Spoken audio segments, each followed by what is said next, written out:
বিদ্যাপীঠৰ সৌজন্যত আজি আমাৰ যিটো এটা নৱ বিল্ডিং এটা আমি জুবিন গাৰ্গ বানৰ শিল্পী জুবিন গাৰ্গৰ নামত উৎসৰ্গিত কৰা হৈছে আৰু এই ভৱনটো আমাৰ ফালৰ পৰাই অনুদান আগবঢ়োৱা হৈছে আৰু আজি যিটো আমাৰ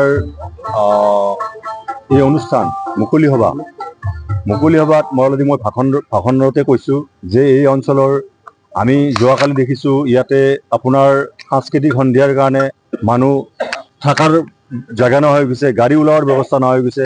কিন্তু আজি যিটো মুকলি সভাত এই স্কুলৰ ছাত্ৰ ছাত্ৰীসকলে নাই, এই অঞ্চলৰ ৰাইজ নাই, কেইজনমান ব্যক্তি ইয়াতে বহি আছে।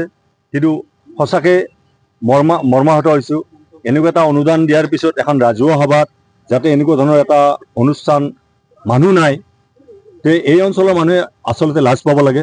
উদযাপন সমিতিৰ দুখ বুলি ভাবে নেকি? উদযাপন সমিতি উদযাপন সমিতি ঠিকে কৰি আছে। উদযাপন সমিতি যিমান পাৰে তেখেতসকলে চেষ্টা কৰিছে আৰু ইয়াৰে একচুৱেলি অঞ্চলবাসী ৰাইজ সাংস্কৃতিক সন্ধিয়া চাব আহিব। এতিয়া ধৰক আপোনাৰ হয়তো আগৰ চকীত কোনে বহিব কি নবহিব এনেকুৱা মেণ্টেলিটিত এনেকুৱা ধৰণৰ অনুষ্ঠান আমাৰ নিজৰে বৰ দুখ লাগে।